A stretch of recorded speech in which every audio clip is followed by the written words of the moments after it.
So I was like running for my life, and he trapped me in like this alleyway, and he started like breathing fire on me as hard as he could. I was like, "Get out of here!" Oh.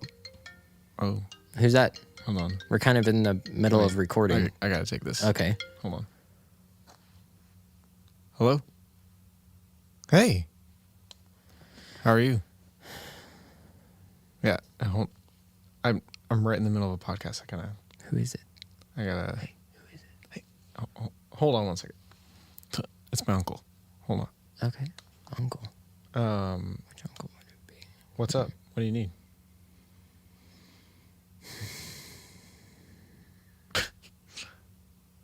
Yeah? I don't. Philip. Okay. Just get off. It's. The phone. Hey, hang on. That's not right. Okay. I'll let Daniel know. What? Yeah, I think that's a good idea. Okay. All right. Well, in the world? I hope you have a good one too. Love you. Bye. What uncle was that? That was Rob. Uncle Rob. I don't think I know your Uncle Rob. Rob Lowe. Wait. All right. Who was it really? My Uncle Rob Lowe. Rob Lowe, Yeah. like the actor. Yeah. Like in Parks and Rec. Philip, he's not your uncle. Yeah, he is. Philip, I've known you for 5 years. I think this would have come up sooner. Look it up. Look it up on Wikipedia. See where he grew up. Is it? Oh, well, yeah. I mean, I knew he grew up in Dayton, but Yeah. Philip, My uncle. Philip, stop it. Anyway, so Rob Lowe said that. Yeah. What did Rob Lowe say? He said that he loves our podcast, as always. Mm-hmm. Yep. And that he thinks we should do top 10 X-Men movies now that, there's 10. Finally, it says X-Men. He didn't realize it was X-Men. What? He thought it was 10 men. He said it. That's why I laughed at him, but I didn't want to embarrass him. 10? X10. Oh, like Roman numerals? Yeah, he's really dumb.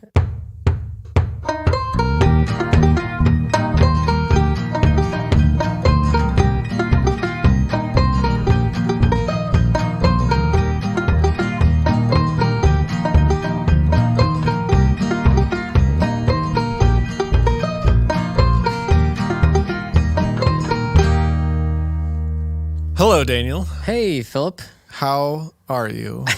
I'm doing fine. What is this? This is Podcast Mania 3000. Oh, a new podcast within our podcast. This was not. And in this podcast within the podcast, I pretend that I know what it's going to be, and then I make it up on the spot. And so we're going to talk about... That's just every episode. What we're going to talk about is just the funniest thing that happened at work today. No. No. What we're talking about on Classic Countdown Conversations today. So for me, it was that... What happened?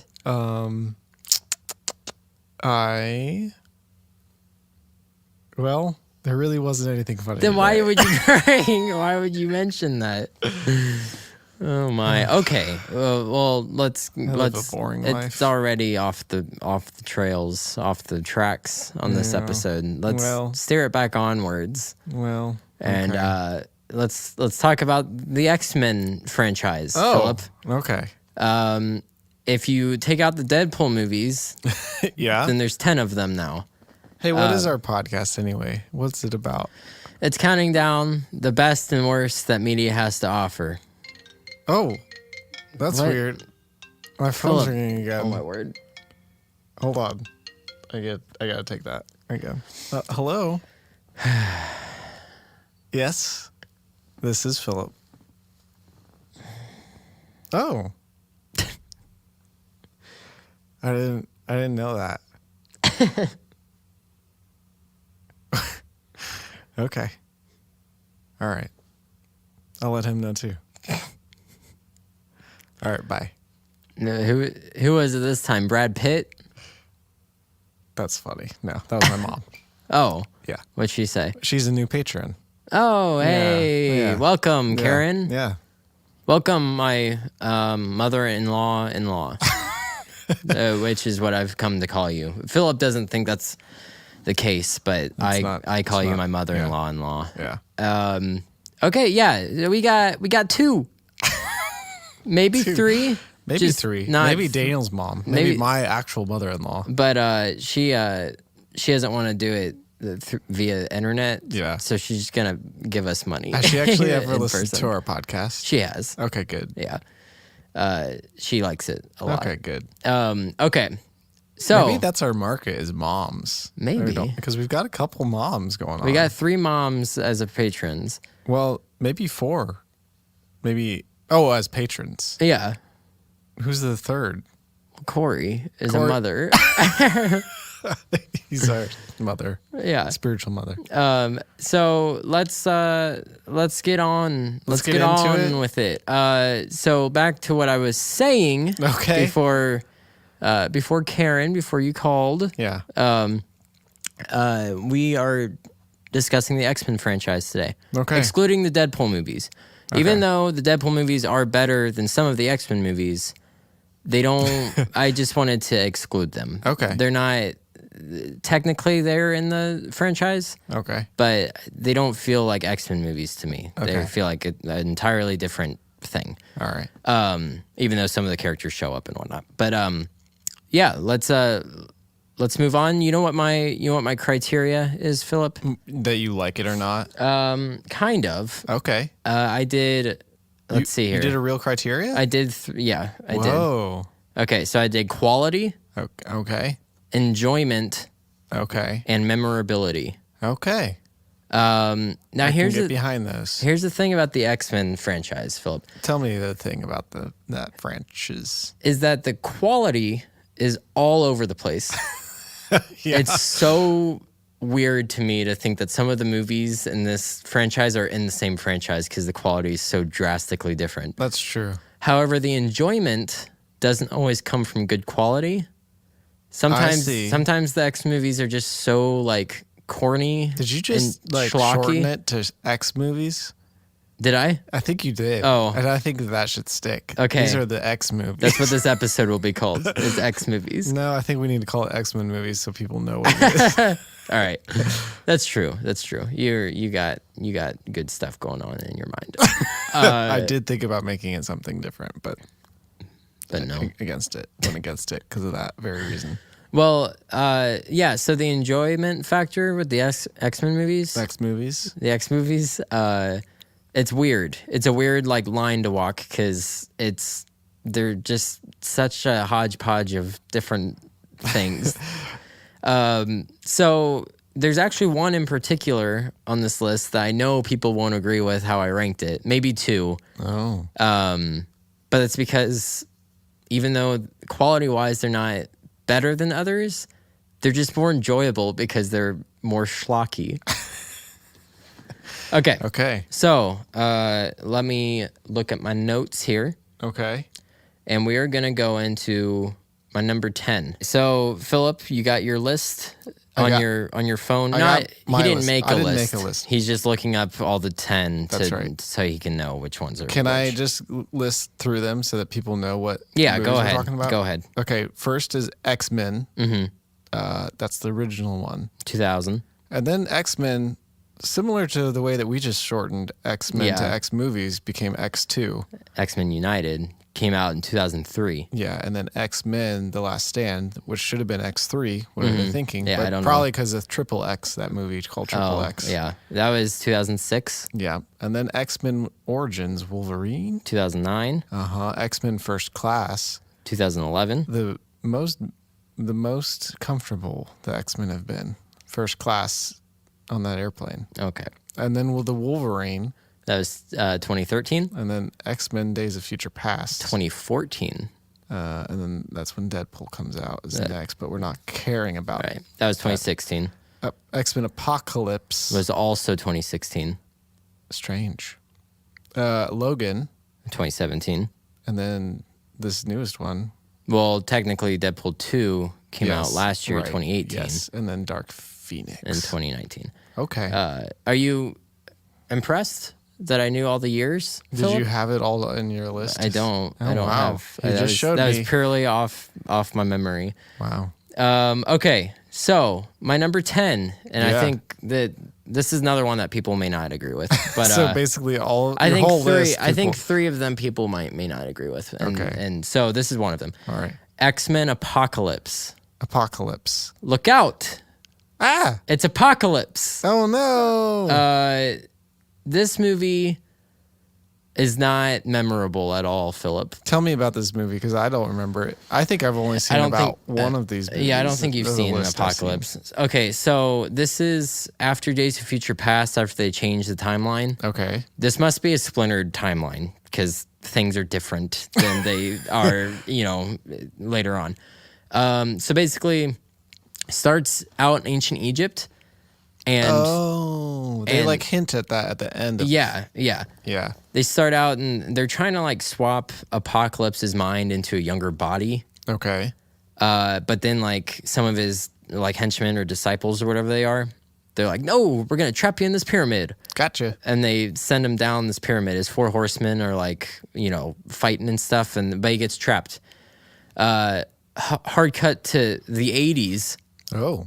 And we're introduced to kind of our newer team of X-Men.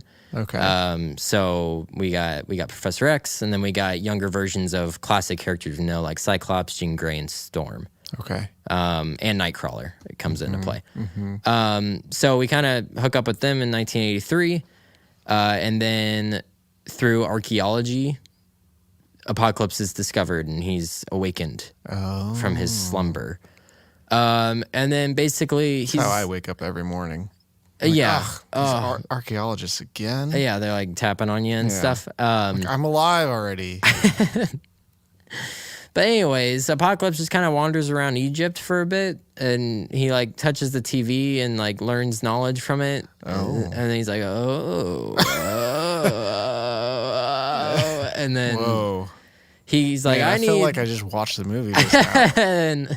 And he's like this creepy old dude, Apocalypse is. Okay. In the comics, he's like this huge, threatening, menacing thing. Yeah. Which I like. I like that he's like this little creepy thing. Yeah. But besides that, then he goes around, he's like, I need my 4 horsemen because I'm the Apocalypse. I see. So he gets, who does he get? He gets Storm, Magneto, Angel, and this chick named Psylocke who has 2 lines. And she doesn't have any motivation. All the other 3 have pretty good motivation to join him. Yeah. When Psylocke comes in, he's like, I guess. I guess you. But anyways, the problems I have with this movie, Philip, is that it's all over the place. Okay. Story-wise and tone-wise. Oh. So the story goes from that. So it's ancient Egypt, then modern day, and then they're going to the X Mansion, and then they later on they go to the military facility, and then they wind up in this little town while Apocalypse is destroying the whole world. Gee. And then it cuts to this super small cheap set. What? For real? Yeah, I mean, it's in real life, it's a cheap set. Cheap set. Cheap set. Yeah. I mean, it's supposed to be this junkyard, but it's I can tell this is a set. Oh. Anyways, that's pretty bad. Yeah, and I don't know. It's just kind of Yeah. So I don't like that, and then well, hold on. I'll get to tone-wise in a minute. It's also just boring, and it's too long. Oh. I think it's the longest X-Men movie, if I'm not mistaken. And yeah, it's just kind of They were expecting the world to end before the movie finished, I guess. I guess so, yeah. The apocalypse was coming. That was good of me. That was a good joke I made. And then, I don't know. After Days of Future Past, it was kind of just a letdown. But it's not all negative, Philip. Not all? I do have some good things to say about it. Tell me the good things. So after Days of Future Past, Magneto's like, you know what? Maybe Professor X is right. Maybe we can live amongst these humans in peace. So he goes off to Siberia. Oh. And gets a job at a metal factory. Okay. and he marries a lady. Okay. And has a little daughter. Oh. And he's just living the life. Oh. He's just living the quiet life amongst humans. Well, an accident happens at his metal company, and he, a thing's about to crush a guy, so he uses his power. Yeah. And then like some guys see him do it, and he kind of like drops it and then like goes about his business. Yep. Well, then the police show up at his place, and they're about to get him. And they all have bow and arrows. They're like, well, he can control metal, so let's not take guns. Well, there's definitely metal at the end of a bow and arrow. Is it like it's wooden? Like wood, yeah, I think, or stone or something. I don't know. Okay. But then like his daughter's a mutant as well. She's got the power to like talk to animals. Nice. So he's like, all right, daughter and wife. He's like, you stay here. I'm gonna go. Like I gotta go to jail now. And then his daughter starts like screaming, and all these birds like start like going around, and like it's starting to scare the police officers. And one accidentally lets go of his bow and arrow, and it goes through both his daughter and his wife and kills them. Oh, gee. One arrow kills both of them? Yeah, because the two birds with one arrow? Yeah, pretty much. If it has a stone on the end of the arrow, then it's two birds with one stone. I hope so. She's like holding her daughter. Oh, and it goes through. That makes more sense. So that's why Magneto's is just a jerk. Well, so then like it's awesome. He like he gets the locket from his little daughter that he gave her, and it's metal, and then he just uses it to go through every single cop's neck. Wow. And just kills them, and then he like has nothing left to live for essentially. And Apocalypse is like, hey, come help me rebuild this world, and we'll make mutant kind the bee's knees. The bee's knees. And he's like, well, yeah, like I can't live with humans. Like I've tried, and it's not going to work out. So his storyline is really good. Also, I like the younger versions of like the characters that we kind of know. Yeah, I like seeing them. Cyclops doesn't really get the shaft in this movie like he does in the other ones. Quicksilver comes back, Philip. It's Quicksilver. Your favorite character in the whole galactic key. I love him. I love him. He comes in and the mansion's exploding at one point, and he saves everyone from the mansion. Man. Or from the explosion, I bet he does a good job. He does. I'd bet it's fun to watch. He's at ease the whole time. He's like eating pizza and stuff. It's great. Pizza sounds real good right now. It does, doesn't it? And then Philip, at the end when they're on the cheap little set. Yeah. Apocalypse is like this all-powerful being. Yeah. And he's like looking around for everyone because everyone's in hiding. And then all of a sudden, like the spark goes off behind him, and then it starts going in slow-mo. And you're like, I know what that means. It's Quicksilver. And Quicksilver just walks in a frame and starts beating the crap out of him because he can't like keep up with him.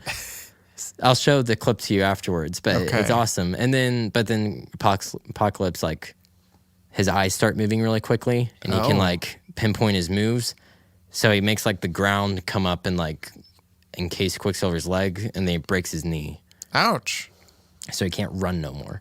So he sock-lipped him in the knee. Yeah, he sock-lipped him. Yeah, that's a good one. I really liked that, Philip. Thank you. And then my last pro that just like came to my head. It was weird.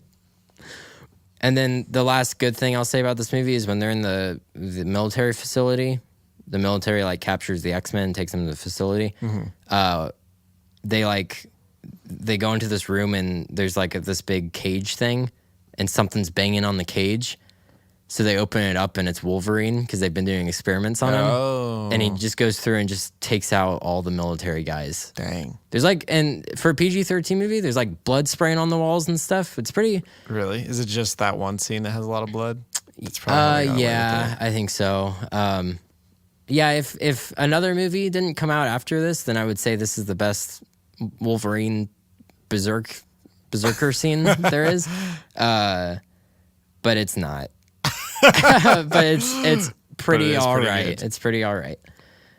So yeah, overall, yeah. Well, it made 10. Made 10. Which means it's the worst X-Men movie. I believe it is the worst X-Men movie. What do you think other people think is the worst X-Men movie then? My number 9. Okay. And or another one. Okay. So good segue. My number 9. I was really hoping that would be good. Yeah, it was. Is X3, X-Men 3, The Last Stand. Well, it's not called X3 though. I know. I know. That's why it's last. Should have been last. It's X-Men: The Last Stand.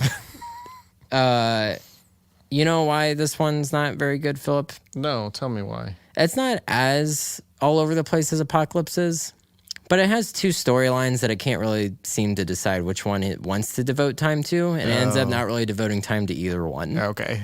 And that is the more interesting one is that they create a cure for the mutation.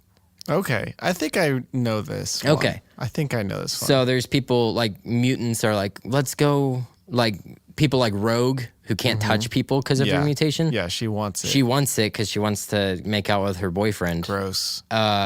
She's just a little slut. I know. Rogue. Come on. Get out of here. Get out of here. Get out of here, Rogue. And then, yeah, it's boring as well. And then it kills off characters that didn't need to be killed off. Like Quicksilver, is he dead? No, Quicksilver's not in it. I'm just gonna spoil things for you in this episode. I don't care. Okay. So Cyclops. Do I look like the kind of guy that spends time watching movies and then making a podcast about it? No. I just make the podcast.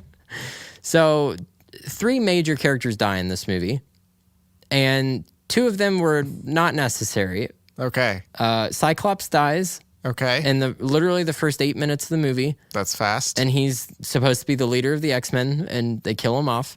Wait, Cyclops is? Mm-hmm. Wait, who's Professor X? Professor X is like the head of the school. Not the head of the X-Men? No, Cyclops is the leader of the X-Men. I see. So after 2 movies of not really getting a good Cyclops portrayal, they just kill him off. Yeah, they probably just like, well, we couldn't really do it, so let's just... I feel bad for James Marsden because he looks the part and he's a fairly good actor. Yeah. But they just never gave him anything to do with the part, and then they kill him. And it's off screen too. It doesn't even show his death. Really? Yeah. Wow. It shows it start to happen and then it hard cuts. Jeez. And then Professor X dies. He does? Mm-hmm. Well, however, they bring him back in later movies, and they don't really explain it. Yeah, they realize that was a bad idea. Yeah, exactly. But yeah, Jean Grey explodes him with her mind. I think I remember that. Okay. Yeah. And then they just wanted to try to do something crazy. And okay, like I get that one's a little bit better than Cyclops. The only death that actually like it has an impact is Jean's at the end. Okay. Because Wolverine is forced to kill her. Yeah. I think I remember that. Yeah, that's a good scene at the end. But yeah, it's just like, what are you doing? Come on. Magneto sets up his camp base out in the woods. It's like, why would you not like do it in a prison or something or a junkyard? Something metally. You do it out in the woods. What's wrong with you? Makes him look dumb. Yeah. Well, they're dumb. He was a Magnerdo.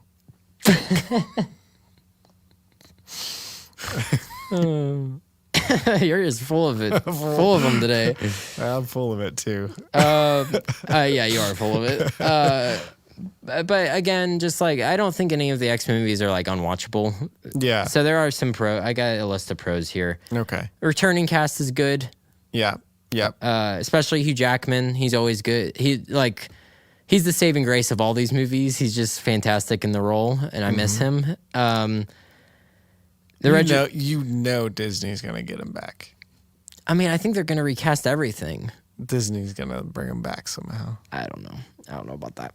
But yeah, there is like 20 years from now when he's an old man. That's true. They're gonna do like the Leonard Nimoy guy. With Spock. Oh yeah, they'll do something like that. I see.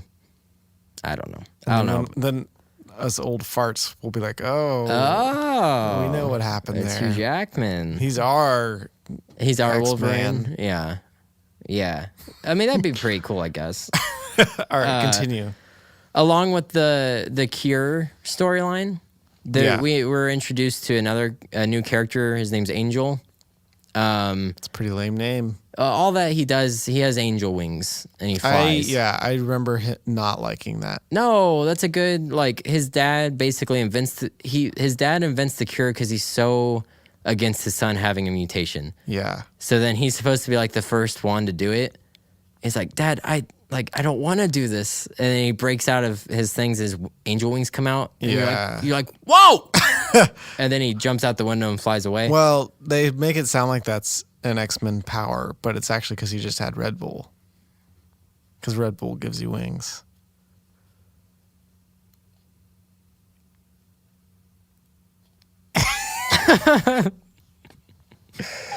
You could not laugh at that. I would have kept going if you didn't laugh. And then there's a few other newer characters in it that's pretty good. Ellen Page's Kitty Pryde's pretty good. Colossus gets a bigger part. It's pretty good. Is Ellen Page sad the whole time, like she is in every other movie? She does. This was towards the beginning of her career. Yeah. So she's not as sad. Okay. But she is, like, when Professor X dies, she's a little sad. She's a little sad then. But yeah. Okay. Whatever. All right. It's a whatever movie. It's a whatever movie. It doesn't make me angry. Okay. So, and a neat little tidbit about this movie. All of the original 5 X-Men from the comic books are in this movie, but they don't necessarily all share screen time. Oh. But they are all in it. Another one would be Beast. I remember Beast. Beast by Kelsey Grammer is a good addition. He's fantastic. He's like all blue? Yeah, he's fantastic in that movie. He's a good addition. But, okay, yeah. Kelsey Grammer. What person was like, you know who we really need for Beast? Kelsey Grammer. I mean, like, it worked. It worked. Yeah. I don't know whose idea it was, and they probably were like on acid when they did it, but it was a good acid trip. Yep. Okay, Philip. This one's gonna annoy people. Oh, all right. I'm ready. I'm ready to be. I mean, like, I'm already annoyed at your picks. Yeah, just so annoyed. This one, people are going to be like, why is this one underneath another one with this central character? And I'll explain why, Philip. Okay. So, right at number 8, I'm putting the Wolverine. The Wolverine. The Wolverine. This is the one where he's in Japan.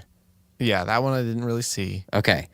You're not. Well, I've seen some of it. I've seen it on TV. Okay. I feel like I always see the same part. Where he's like, or maybe the whole movie is basically one part, and I just don't like it. Yeah. Okay. Well, so like, here's the thing. Here's the thing about this movie is I like it. Oh. I do like it. It's a fine movie. Okay. The quality is pretty good. Okay. Of my upper half of this list, this one has the best quality to it. Okay. It actually has a good director and low enjoyment.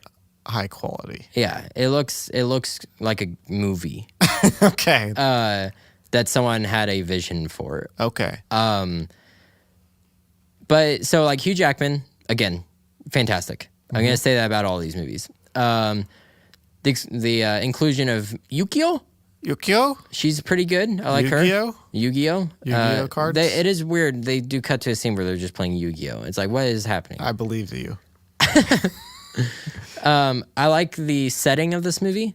I like the Japan. Okay. Not only place, but I also like the time frame. When is it? So this is right after. This is like a few years after X-Men 3. Okay, so it's after Professor X dead. Yeah, in this movie. Yes. Okay. So Professor X is dead. He's killed Jean Grey. Okay. And the X-Men have disbanded. Okay. And he keeps having like these nightmares of Jean. So it's pretty. It's a good little Wolverine story. All right. And I like that. I like that it opens up and he's like a hermit. He's like living out in the woods. He's like friends with this bear. What? Yeah. And he has like real long hair, like down to like past his shoulders, and like a real scraggly beard. That's so sick. And then hunters kill his bear friend, Philip. Wow. How does he have a bear friend? Is that part of his powers? He's that I don't like know about? Yeah, he's like an animal. Oh. He has like senses like an animal. Like he can smell really good and like stuff like that. So animals feel like comfortable around him. That's the dumbest thing ever. But then these hunters kill him and he finds it in the woods. Like, well, they shoot the bear with an arrow, but don't kill it. So Wolverine has to put it out of its misery. Jeez. So then he goes down and he stabs the guy's hand with the arrow because it had poison on it. So he stabs it in, and then he pours alcohol into the wound of the guy. It makes it hurt real bad. Yeah, and it's pretty cool scene. And then Yukio comes in and she's like, it's okay, don't kill, because Wolverine's like, I'm not killing people anymore. Oh. But then these guys like start fighting him, and he's like, I'm sorry, Jean, and he like pulls out his claws. Yeah. And then Yukio's like, it's okay. They're gonna die in a week anyways, because she can see premonitions of the future. Oh. And then he's like, what is happening? And then she takes him to Japan. Because the very opening of the movie is him in World War II, and he saves a guy from getting killed in Hiroshima. Oh. Or Hiroshima, or however you want to pronounce it. I don't give a rip. Hiroshi. That seems pretty good, except it works under the logic that an atomic bomb would go off at a pace where you can run from it. Oh, that's like how it works? He saves the guy, and they kind of run a little bit and get into this bunker. But really, they'd be obliterated in a second. Yeah. And Wolverine does. He's like down to basically his bones and flesh, and then he heals himself. So that's the plot of the movie. And getting into the cons, that's the boring plot of this movie, Philip, is that the guy that he saves in World War II is so obsessed with his healing power. With Wolverine's healing power? With Wolverine's healing power, because he sees it in action when he saves him from the explosion. Yeah.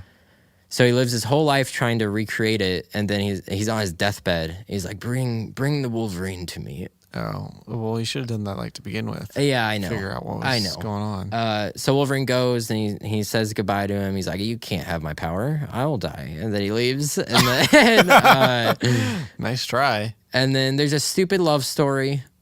With him and the Yukio? No, Yukio is not his love interest. It's the granddaughter of the guy that's trying to get his power. Okay. And then she betrays him and tries to get his blood. Actually, she never turns bad. No, well, that's what should have happened. But then he just ditches her in Japan at the end. The third act is pretty stupid. Ugh. It's a pretty good little movie up until about the third act starts, and then it kind of falls apart. And there's some bad acting in it. Okay, I believe it. But there are 2 action scenes that are really good, Philip. Tell me about them. So they're at the grandpa's funeral, and they're basically the Japanese like mob. They like start shooting up the funeral, and he starts just tearing through everyone. Going to town. Yeah, and then they go on to one of those bullet trains. Yeah. Oh. And he's fighting them on the bullet train. I think I've heard of that. It's so schlocky, but I love it. No. I've seen it. He like gets his head chopped off by something. He like it is kind of like they have their own little logic to it. Like he has to like stay on the top of the train without flying off, so he's using his claws and the other guy's using his daggers. Yeah. But they're having to like jump over these billboards. Yes. That are over top. So at one point, Wolverine's looking straight on, and the guy's just taking Wolverine's, the cues from Wolverine when he's jumping. So at one point, Wolverine pretends to jump up, and the guy jumps up, and there's a billboard that's a bit higher, and it just demolishes him. Yeah. And Wolverine, I think you kind of like Snickers. Yeah. And then there's the whole movie. He kind of is getting his powers taken away through a series of events that I don't want to go through. But then when he gets his powers back, and you're like, yeah, he's like healing again and stuff. Yeah. He fights the dad of the girl that he's fallen in love with because he's trying to kill everyone. He's one of the villains. Okay. And that fight scene's pretty rad. Okay. It's pretty visually stunning. It's like it's at night, so the moon is like shining through these like Asian architectural like you know what I mean, buildings. It looks cool, and it's a good little sword fight versus the claws. But overall, I don't remember it very well. I don't remember the details very well. I mean, you spent like 7 minutes just talking about it. But like in between those things, I'm like, what happened? How did they get from place to place? Yeah. Who does this? So it's not super memorable. Yeah. And it's kind of just, it's a little boring. It's competently made, but a little boring. I see. My number 7, Philip. Yeah. Is Wolverine Origins. Gosh, Wolverine. Which is universally panned as the worst. Really? And I have it as my number 7. Whoa. Because I like it. Whoa. Okay. So this is probably high on entertainment, low on quality. Yes. Okay. Is this? Would you say that that's the most extreme of all the movies that you've got going on? Most extreme. What do you mean? As in terms of those two things being opposites. Oh, yeah, because it's almost enjoyable because of some of the just lame things in it. Okay. But I don't think it's as bad as people say it is. Oh. Tell me more. I'll tell you why, Philip. You got me hooked. Well, here's the thing. Here's what people point out about the movie that's bad. Okay. It does have some bad CGI in it. Okay. And like his claws at one point are completely CGI. And I don't know why, but they look awful. Oh, like somebody. It's like in frame and focus. And like, I get it. If it comes out of his hands, that has to be like, an effect. Yeah.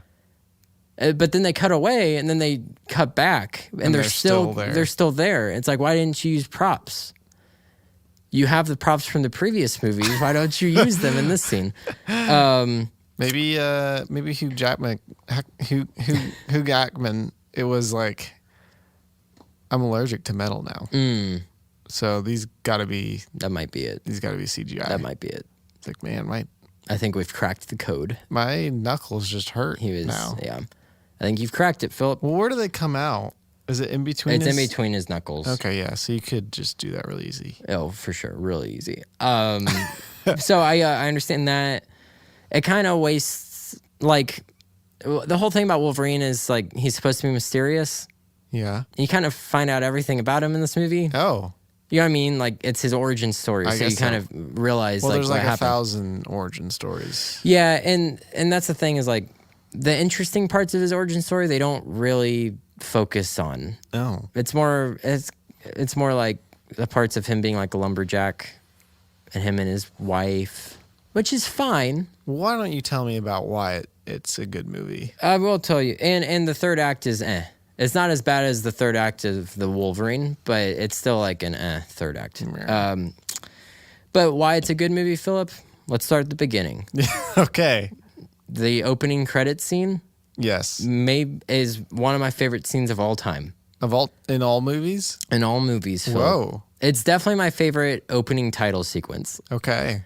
It shows Wolverine and his brother Sabretooth fighting through all the American wars. Oh, that's cool. So they fight the Civil War. Because remember, they both have healing factors, so they can just live for a long time. So they fight Civil War, World War I, World War II, and Vietnam War.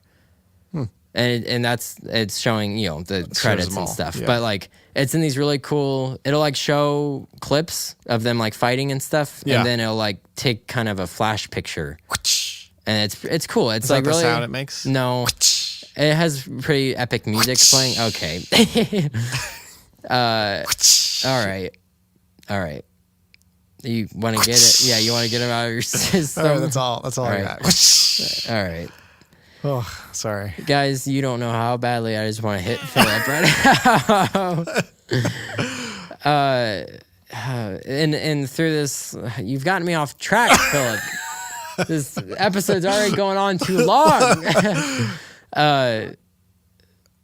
Anyways, while it's going through the wars, it kind of shows that Wolverine keeps his morality and Sabretooth loses it. Oh, I see. And then so basically when it gets to Vietnam, Sabretooth attacks an officer. Okay. And then Wolverine. No big deal. Wolverine stands in to help him because he's his brother.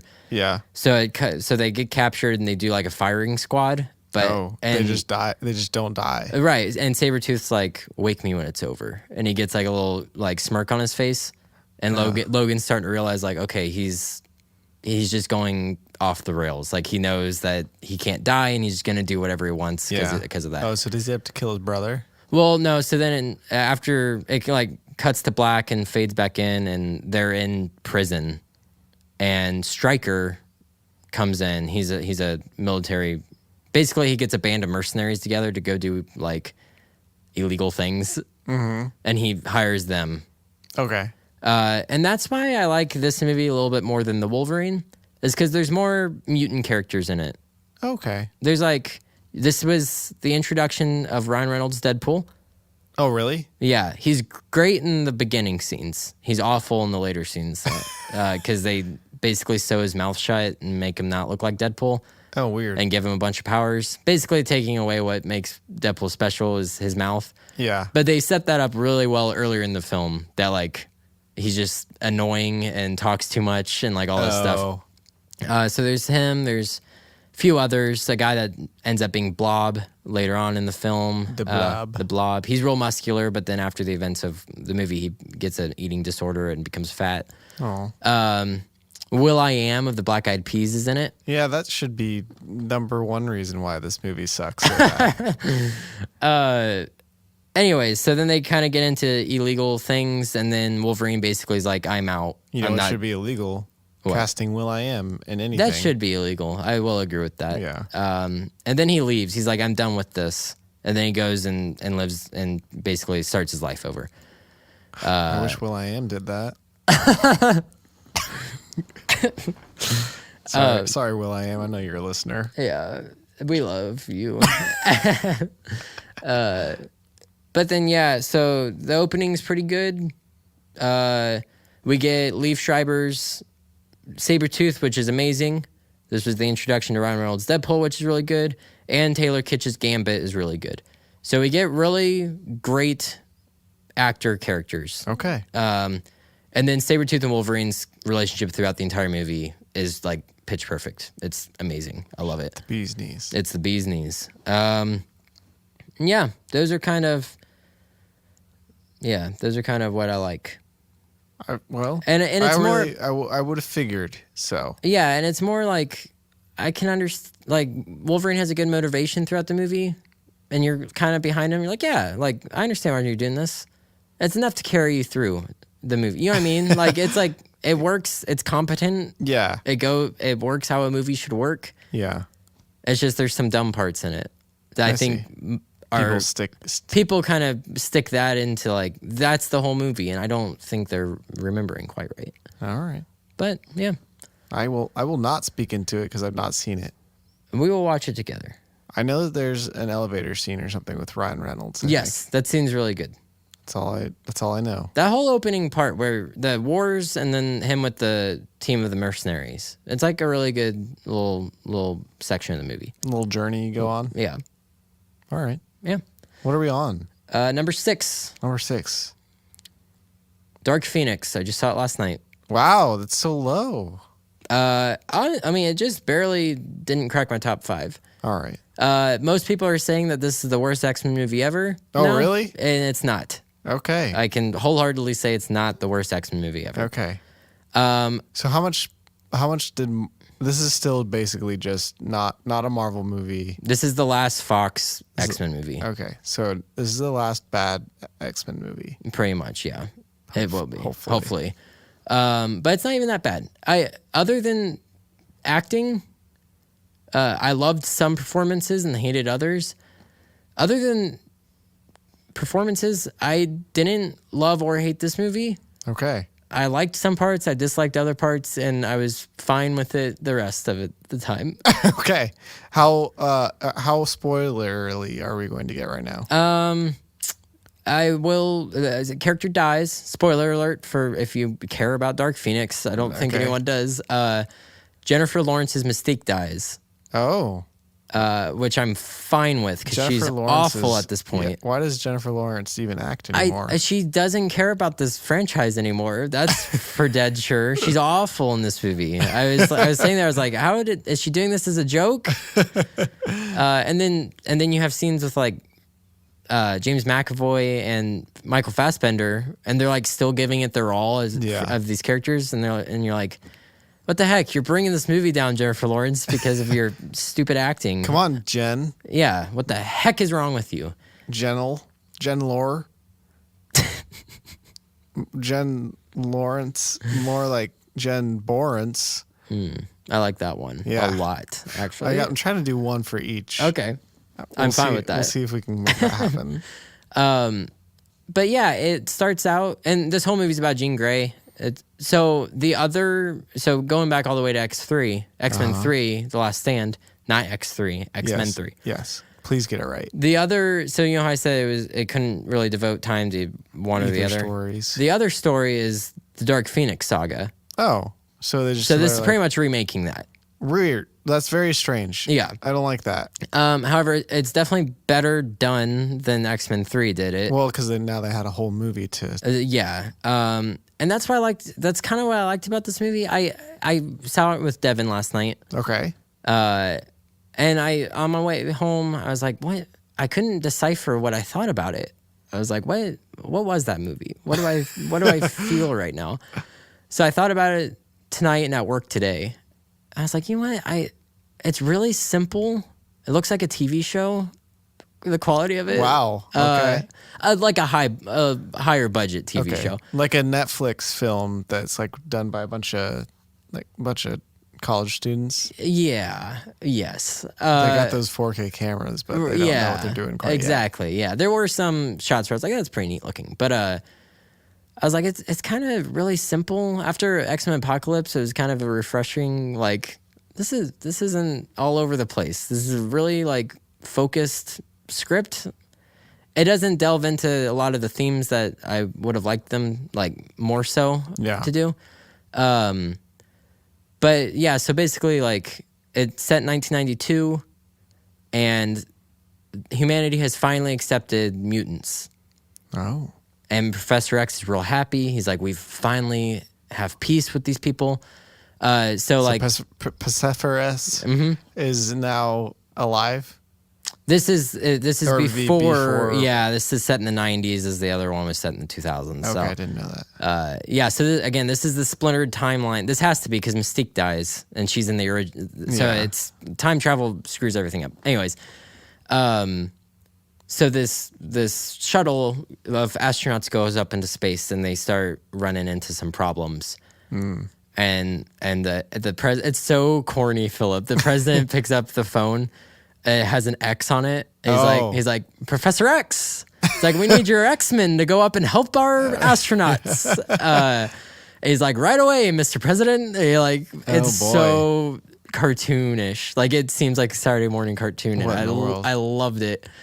And so they send up the team up in the X jet or whatever it's called. Yeah. And I was so enjoying the film at this part. Because, like, they go up and they're all using their powers to help one another out and to save these astronauts. They're working as a team. They all have, like, similar uniforms. Yeah. It's like, this is great. And Quicksilver's in it. And he goes in, him and Nightcrawler teleport over. And he's like, I'll be right back. And then everything goes in slow motion. He starts saving all the astronauts. Yeah. And, like, he brings it back to Nightcrawler. They teleport. But then one of the astronauts is like, oh, our commander's still in there. And then... they're like, well, Jean can hold the ship together. So they teleport Jean over there. And then this huge Phoenix force is like coming through space. Oh. And she absorbs it essentially. So that's the plot of the movie. The Dark Phoenix. The Dark Phoenix, yeah. And she starts not being able to control it, and she's super powerful, all this stuff. So it goes from really fun to super depressing. Oh. And I was kind of enjoying it. I was like, yeah. I like this depressing thing. I didn't like Quicksilver gets injured pretty early on. Yeah. And he's like not in the movie anymore. Yeah. He's in one scene at the end. Man. It's like somebody doesn't like Quicksilver. I think it's like he's so powerful. Yeah, that is probably what it is. That like we can't keep him around because he can just fix all of our problems because of how fast he can go. Yeah. Which it kind of sucked. I was like, I wish he was in it more. So does that happen like every time in the comics? It's like the beginning of the comic, Quicksilver's in I don't think Quicksilver's ever been this fast. I think this is the fastest version of Quicksilver. This is more of a Flash type. Flash is like this fast in the comics. I see. But yeah, and then it's kind of just like it drags in the middle. And it's like and then but the literally the big climactic battle, Philip, is on a train. On a small train with like 8 people. It's great. It's just so like small scale, and I was like, man, this is nice. Just a little set, good little train set, and they're all using their powers. And then it just... Are they fighting against Dark Phoenix? No, these aliens come in. Okay. That are trying to get the Dark Phoenix, like, power source. Okay. And they're, like, the most bland villains ever. See what I mean? There were, like, things I loved, and then there's, like, and then it's just mixed in with the... I don't know. Yeah. I didn't love it or hate it. It's there. It felt like the X-Men at the beginning, and then it got depressing, which I liked. Okay.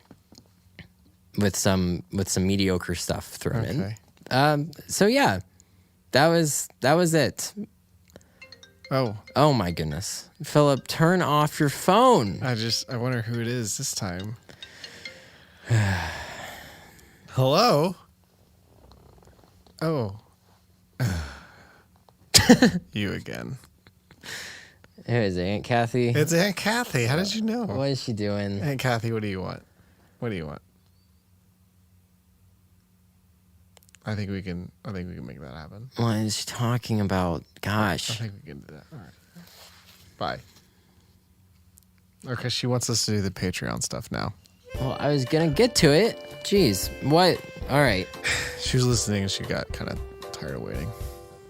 We'll talk about it.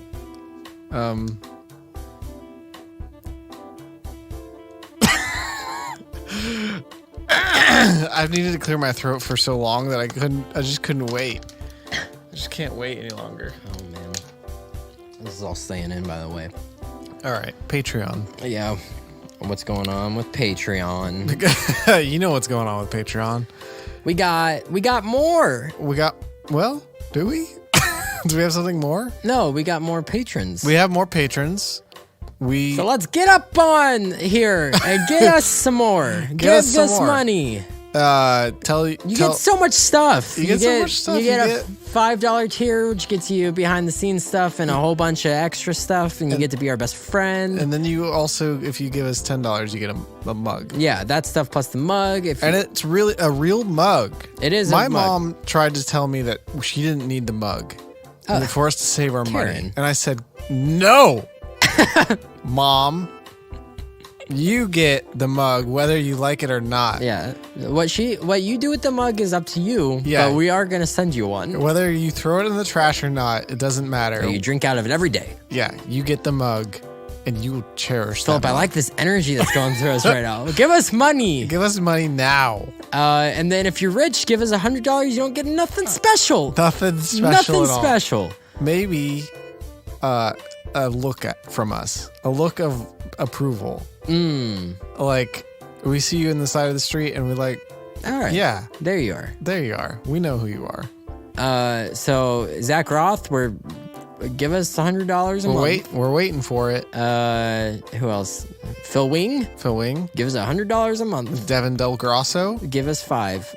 We know that we know about you. We know that you got 5 kids. So $1 for each. Yeah. Give us just literally take $1 from each one of your kids. That's right. They give it to us, and that'd be great. And let's see who else we got. We got the Mr. Bay himself. Yeah, Ben Bay. We know. We saw the ring that you gave Kana. Yeah. Somebody's been saving. It's a big old diamond. It's not. You certainly didn't save money to give it to us. Baby, you should have, is the thing. Oh, goodness. It's another phone call. Who's calling you? Hello? Hi. Yeah, he did it. Yeah. Tell Lindsay I said I love her. Daniel says that he loves you, by the way. She says she loves you too. I thank you. He says thank you. She says, why haven't you hung out in like 7 years? She doesn't initiate anything. He says you don't initiate anything. She says you don't initiate anything either. All right. Well, I guess we're in the same boat then. She says you're supposed to take her out on her birthday. Still. Okay. But when does she want to do it? When do you want to do it?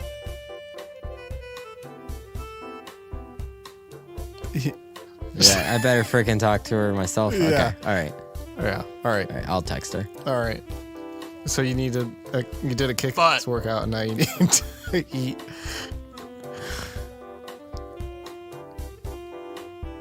You may get some burgers, yes. And tell her to say hi to all of our listeners. No, you should get it. Yes. I'm not stressed about money. It's funny because we're right in the middle of our Patreon recording. Spiel. Our whole spiel. So, no, it's perfect. Yeah. Tell her to say hi to all of our listeners. Say hi to all of our listeners. Yeah, go ahead and say it right now, and I'll hold on one second. What do I say? Just say hi to all of our listeners. Hi, listeners of Classic Countdown Conversations.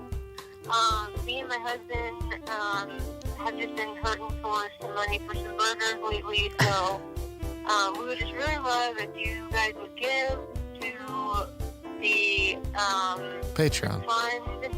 Yes. The Patreon. Yep. Become a Patreon. Mm-hmm. So that we can eat some more burgers, please. Yeah, that's good. That's good.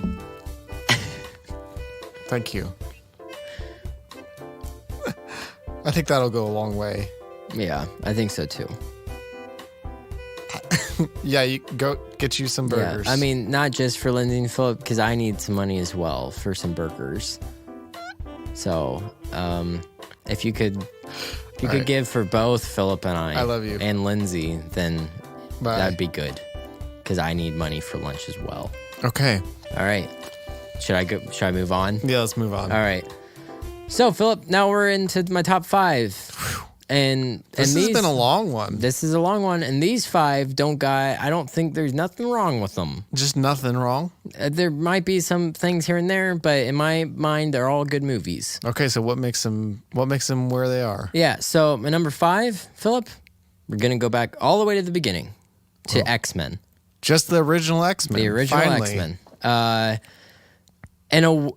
This movie, Philip, is so small scale. It's smaller scale than some of the solo Marvel movies. Yeah. In a world where Infinity War and Endgame exist. Yeah. This movie seems so quaint at this point, and I love it. It's like Wolverine is our vessel through this world. Okay. Because he's out cage fighting. He can't remember nothing because his memory's been erased. And he meets up with Rogue, who's on the run because she just developed her powers. And she put her boyfriend into a coma from kissing him. Yeah. So classic Rogue. Yeah. Slutty Rogue. Yeah. Get out of here, Rogue. No, actually, Rogue's great in this movie. Oh. That's like the heart of this movie is Rogue and Wolverine. Okay. So she he kind of becomes like her father figure. A father figure, yeah. And it's really good. Their whole dynamic is alone is worth watching this movie for, in my opinion. Okay. But then, there's like a core group. It's Professor X, Cyclops, Storm, and Jean Grey. And then Wolverine comes in, and he's like, "What is this? What is this place? I hate you all because I'm grumpy old Wolverine." I'm Wolverine, and I'm grumpy pants. Yeah, and that's what he sounds like to me. That was a dead-on impression. Yeah. I'm Wolverine, and I don't like you, X-Men. You gotta be smoking on a cigar, chomping on that cigar. Shink, shink, swing. Okay. Ting, ting, ting, ting. Talking about and I like your sound effects. Thanks. They're new. That's fresh sound effects I've never heard. Thinking of Endgame, the end where spoilers if you haven't seen Endgame, where all the portals open and it's this huge epic Lord of the Rings style battle. Right. You know what the most exciting action set piece of this movie is? No. Wolverine fights Sabretooth on the top of the Statue of Liberty. and that's it. They just kind of toss each other around on it for a bit. Yeah. That's true. It's kind of small. It's great. I love it. And Wolverine Rogue, fantastic. I love it. All right. I love this movie. It holds up too. It's like almost 20 years old, and other than a couple of dated effects. Is this the one where he he spins around on the like he has his things out, his whatever they call the claws, and like he gets pushed off, and then he like sticks his arm out, and then he spins around the top. Yes, of the Statue of Liberty. So that same exact scene happens in Black Panther. Oh yeah. Mm-hmm. This movie has better special effects than Black Panther. Yeah, Black Panther just. Whoa. It looks like a PlayStation 2 game. I don't know what happened. I don't either. There's like 4 villains. It's Magneto, Mystique, Sabretooth, and Toad. Why did they pick Toad? Toad is my favorite X-Men villain. But why did they pick him? I think because he's, in the comic books, he's just a henchman. Oh. He's like always pretty... It's just gross. Toad is great. Toad is my favorite. I don't think I like him. I think in recent comic books, he's actually the... I think I hate him. I think that you need to stop talking about how much you like him and just accept the fact that he's not good. I don't think you quite understand my love for Toad. Okay. I think I hate him. I think in the current comic books, he's the janitor for the Xavier school. I think he got captured by the X-Men. And he just becomes a janitor. And Wolverine is forcing him to be a janitor at the school. Just goes to show how much we appreciate janitors and that we think that's an awful job. Yeah, that it's like getting captured is basically being a janitor. But I think he's happy though. Well, that's like nice. Because Toad gets abused a lot by his fellow Brotherhood mutants. Yeah. So I think he's like, he gets like a little bed, he gets food. I think he's quite all right. Flies. He eats the flies. He eats a bird in this movie. Yeah, that's why I think it's so gross. And I hate him so much. But yeah, I like this movie. All right. And Magneto has completely not justifiable maybe, but completely understandable motivations. He was in a concentration camp during World War II, and his mother was taken from him. Yeah. And then he wants her back. Yeah. No, she gets killed. Yeah. Metaphorically. Speaking of that, let's just move on to my number 4, which goes into that plot line a little bit more in depth. X-Men First Class. First Class.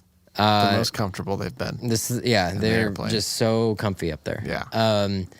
So First Class takes place 1962. Okay. Opens up again in the concentration camp. Why is it called First Class? Because it's the first class of students. Oh. Class so number 1. Yes. So Magneto hates. So basically, Kevin Bacon's in this film. Kevin Bacon's the villain of this movie. Man, it's what is that game called? Seven ways. To Bacon or whatever. We got to him right there already. Yeah, it only took us however many 6. Yeah, or 7 technically. Yeah, well, perfect. Yeah, we did it. I didn't do that intentionally or anything. No, so basically he's a mutant as well, and he's like, "Oh, I want to see what you can do, Magneto." He's like, "Try to move this coin." He's like, "And I'll spare your mom's life." Oh. But Magneto doesn't know how to control his power yet. Oh. So he just shoots his mom in front of him. Dang. So that's basically, in First Class? That's in First Class. So they show why his mom died in First Class. Yeah, I see. So then Magneto is on a revenge kick the whole movie to get Sebastian Shaw, played by Kevin Bacon, who his power is he can absorb energy and give it to himself. So he's keeping himself young. Oh. Does he turn into a baby at the end? Nope. I'll tell you what happens at the end, Philip. Why wasn't that the end? They gave him so much energy he became a baby. Just wait till I get there. Okay. And then we meet up with Professor X as a young man, and him and Mystique grew up together. Who plays him? James McAvoy. Okay. Yeah, him and Michael Fassbender have always played young versions of them. And he's like partying and stuff. It's guy. Yeah, cool guy. It's a young Professor X that we're not used to, and I love it. And him and Mystique are like brother and sister, adopt or foster or whatever you want to say. And then they meet up, and they both want mutants and humans to live along in unity. But Professor X is by peace, and Magneto is by violence. Yep. But they work together still and create this team, X-Men First Class, which consists of Let me see if my memory is gonna It'll help fail me. You. It's gonna fail you. It's gonna be Beast. Okay. Mystique. Okay. Banshee. Havoc. Havoc is Cyclops' older brother in the movies, younger brother in the comic books. I haven't heard of him. Okay. That was a good one. I'll give it that to you. And then a different angel. It's a girl. Okay. It's a girl angel. All right. Now they're just reusing characters. Character names. It's not even the same character. Anyways. And Darwin.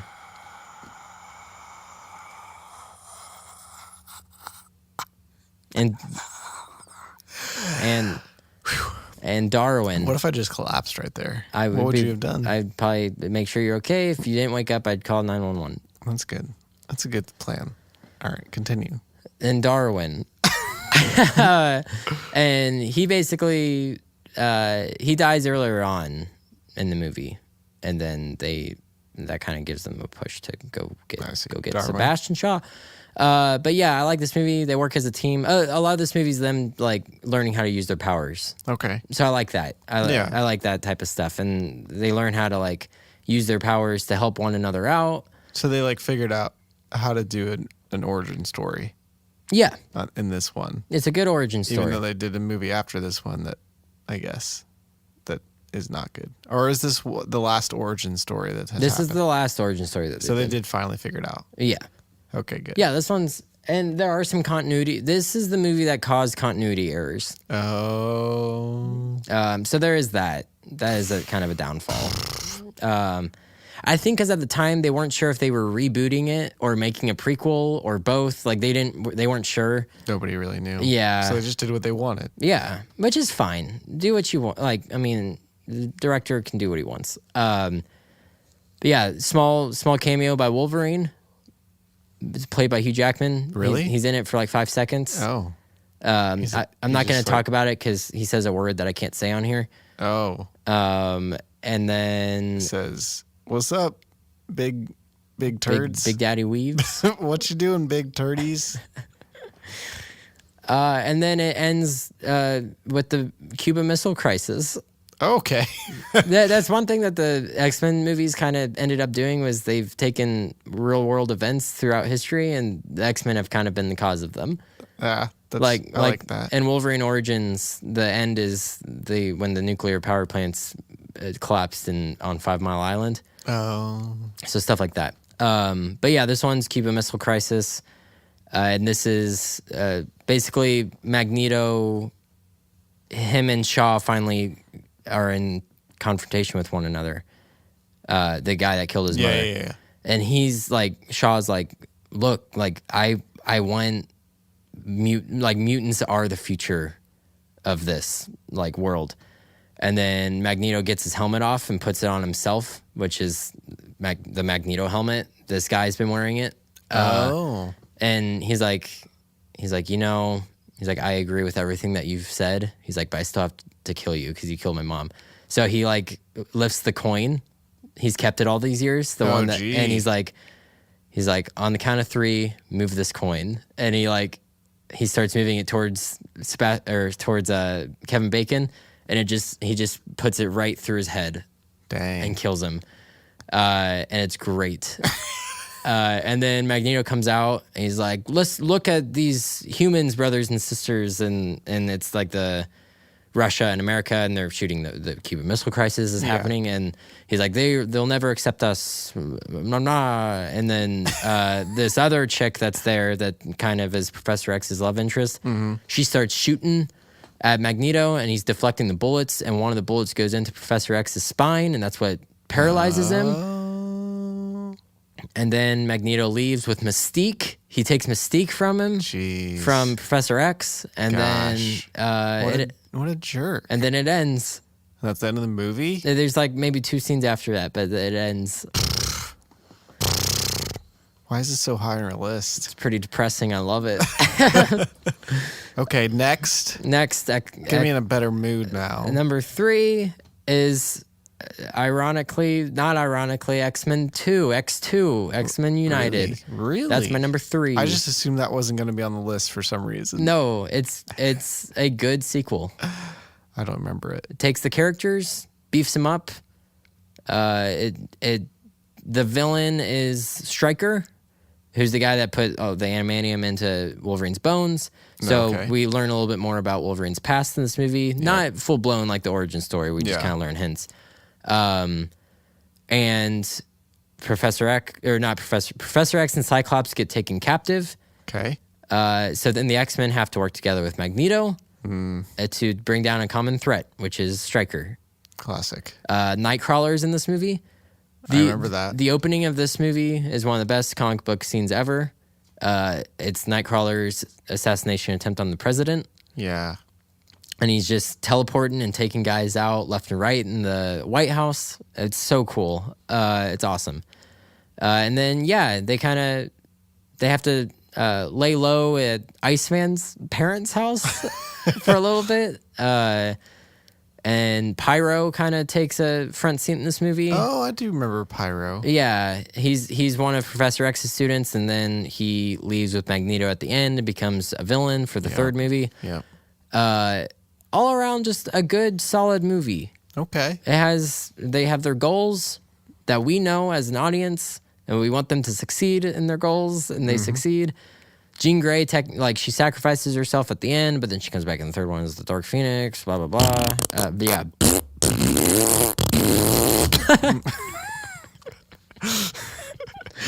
And this was the first time that we got to see Wolverine actually, go berserk mode and actually kill guys. Oh.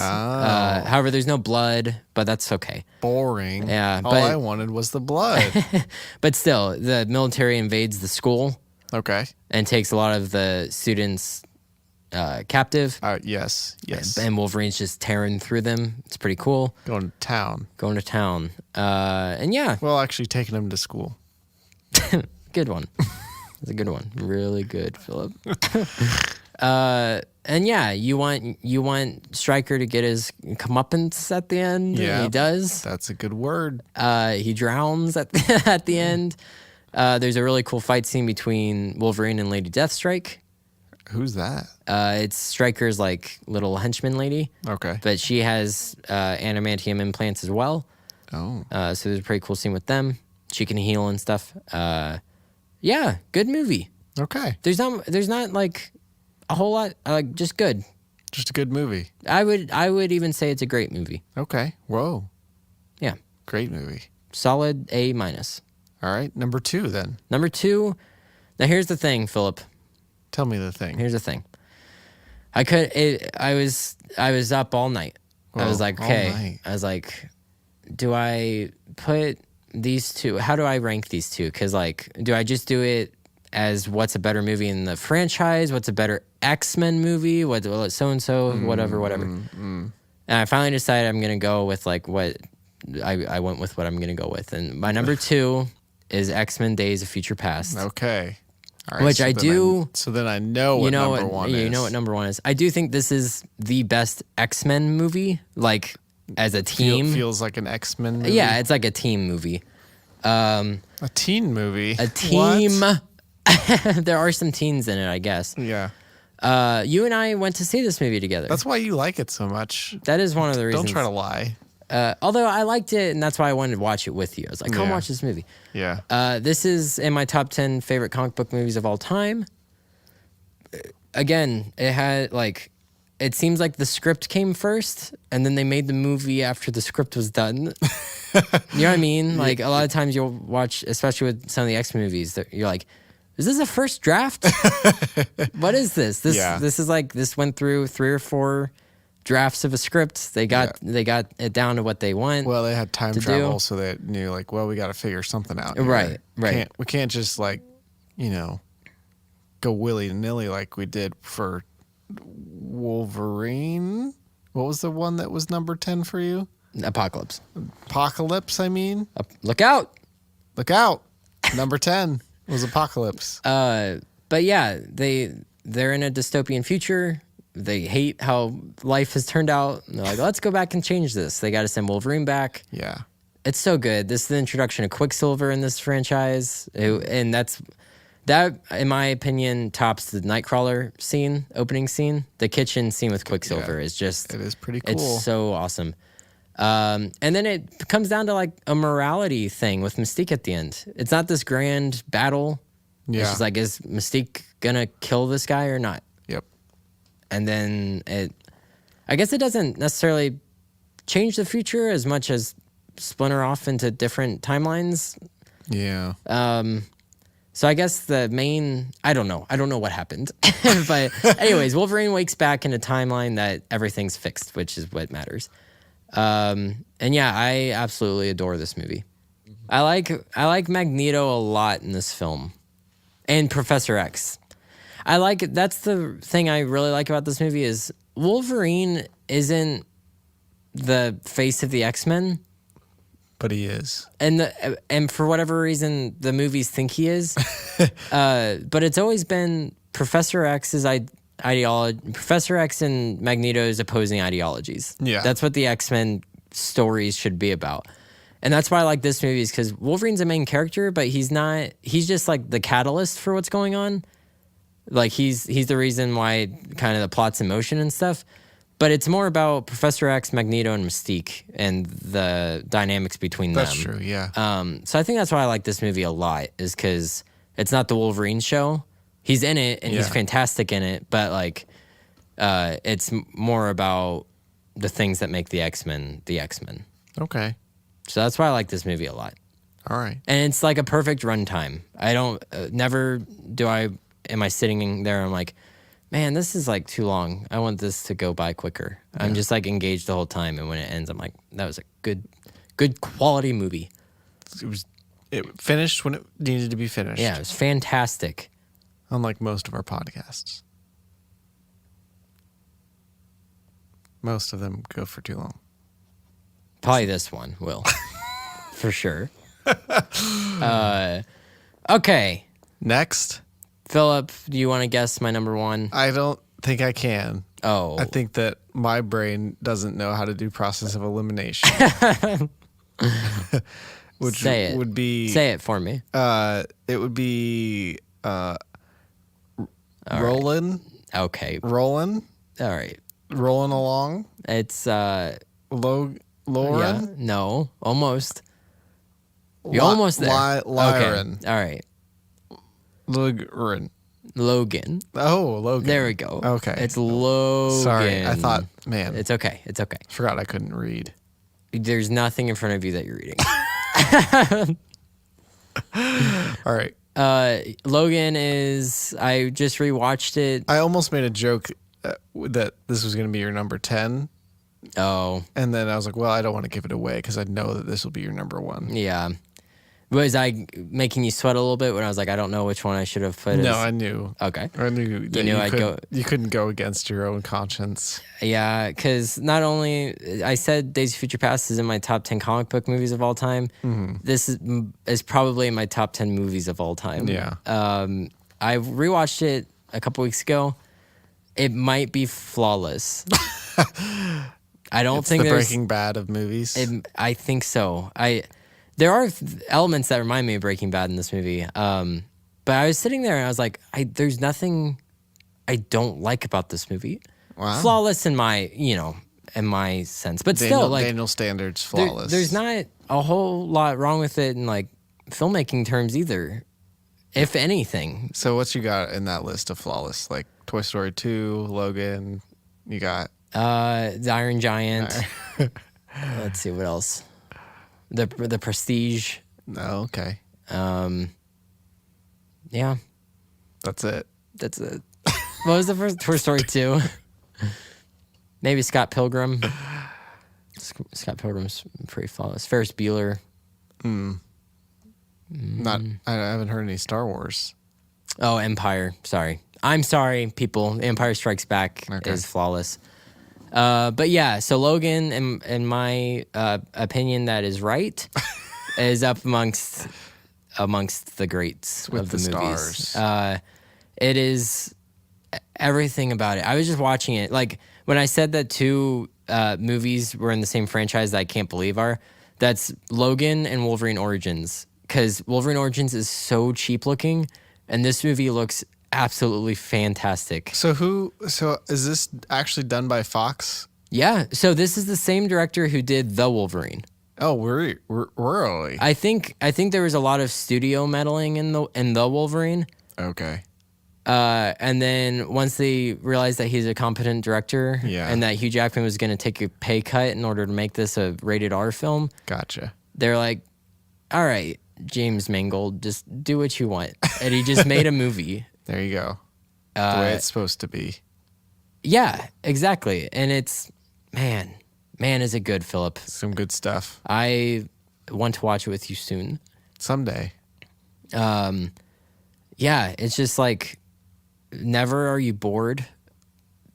It's visually stunning, and the plot / relationships of the movie is like it's just. Does it feel like an X-Men movie? It feels like because that's the thing about the X-Men comic books is like there's in TV shows just like X-Men has always either been really cheesy or darker. Yeah. So if you go with the darker X-Men stuff, then yeah, if it seems like there's a comic book called Old Man Logan that this is based on. Okay. Loosely, because like I think Hawkeye is in Old Man Logan, the comic book. So obviously they couldn't use that. Now they could. Hawkeye. They could now, yeah. That's what I'm saying. Disney's gonna get him back. Old Man Logan. But here's the thing: this movie, I don't want them to remake it. This is the reason I don't want Hugh Jackman to come back. Because this was his last movie. It's just perfect. It's just great, Philip. I don't know what else to say. I want to go watch it now. Oh man. But yeah, there's a part I'll tell it to you, even though we're gonna watch it. It's not a spoiler. But at the beginning, like the beginning scene, he tries to extract his claws. Yeah. And like they're coming out real slowly and like not even. Oh. Like one's like coming out like way slower than the other two, and like just because he's getting old and he can't function like he used to. So then a couple scenes later, he's like in his bedroom and he's like pulling out one of his claws. Ouch. And like just blood just like pouring down his hand. And like compare that to the scene in Origins where it's just CGI. It looks like a cartoon. It's like that looks so good. I don't know what it is about this film, but every time I watch it, I fall more and more in love with it. So that is the best movie in the franchise. Okay. And one of your favorite films of all time. One of my favorite films of all time. Up there with The Iron Giant. Wow.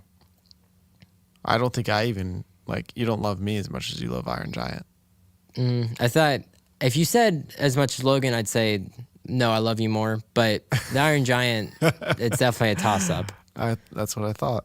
But that's not, don't take it personally. That's with everyone in my life. Yeah, I know. The Iron Giant is just, it's perfect. You do sleep with it every night, the DVD. Did I tell you that? No, but I do watch you while you sleep. Okay. All right. Well, that was the X-Men discussion. I hope you enjoyed it, people. Well, it wasn't much of a discussion, I guess. I just told you. You just told me. It was more of a dictatorship of an episode, but I liked it. I like being told what to think. Do you usually agree with things that I say? I've never. As far as movies go, if I disagreed, I'd tell you. Okay. What makes better podcasting? Somebody just agreeing the whole time, or somebody disagreeing? Disagreeing. Yeah. So if I had any sort of disagreement, I would have said it. Okay. I should have just made up something, but I just didn't. You should have been like, when I was naming off the years that they came out, you'd be like, no, came out wrong. This year. I'd be like, no, yeah. Whatever website you're reading off is wrong because I know for a fact those are the years that it came out. Yeah. Well, I mean, let me double check everything. I think we should probably let our listeners go. No. We are keeping them hostage right now. Oh my gosh. Wow. What is happening? It's again. Who's calling now? Okay, hold on. Let me answer this. Hey. No big deal. Just podcasting. You know how I do. No.